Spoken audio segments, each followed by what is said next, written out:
Just a few years before the start of the Civil War, 2 anti-slavery books became bestsellers in the United States. One was Uncle Tom's Cabin, the Harriet Beecher Stowe opus that went on to become the best-selling novel of the 19th century.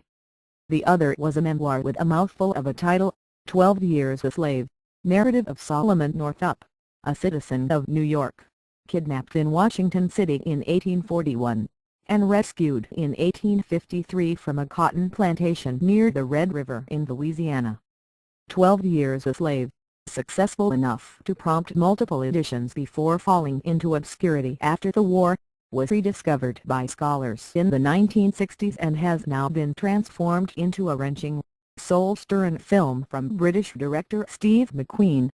The film begins with an enslaved Solomon Northup cutting sugarcane on a Louisiana plantation, then flashes back to the life he'd been leading just a few years earlier in Saratoga Springs, NY. There, he was a musician of stature, living with his wife and 3 kids in comfort and even some luxury.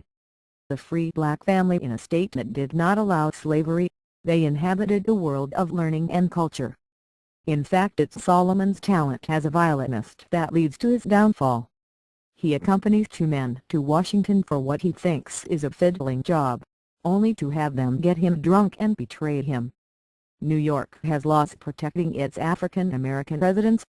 The nation's capital does not. He wakes up in chains. Without papers to establish his identity, far from anyone who knows him, Solomon is helpless when his kidnappers rename him Platt and ship him off to Louisiana to be sold. As other desperate men in chains tell him, he'll be killed if he even says his real name, let alone tries to escape. Survival means keeping your head down, he's told. "I don't want to survive," he gasps. "I want to live." Still, survival comes first. Sold to a Baptist preacher, Benedict Cumberbatch, who realizes there's more to him than meets the eye, and who treats him, as another slave puts it, like prized livestock, Solomon to keep his head down. He bides his time, and urges others around him to do the same. Inwardly, though, he's seething. And when another slave accuses him of truckling to his master, he roars, "My back is thick with scars for protesting my freedom."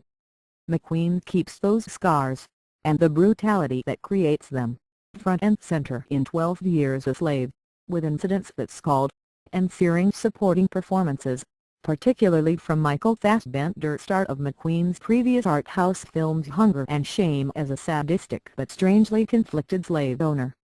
But it is Ejiofor, bewildered, sorely tested, morally towering, whose staggered dignity anchors the film.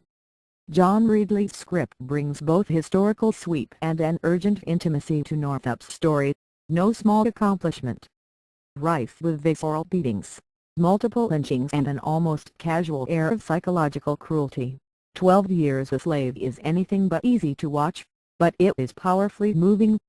It's also a powerful corrective, because it so skillfully links that brutality to the sort of tranquil antebellum South that Hollywood has often peddled: the broad porches, the hoop skirts, the fields leafy with cotton. It will be hard for audiences to see those images ever again without thinking about the savagery and injustice that propped them up.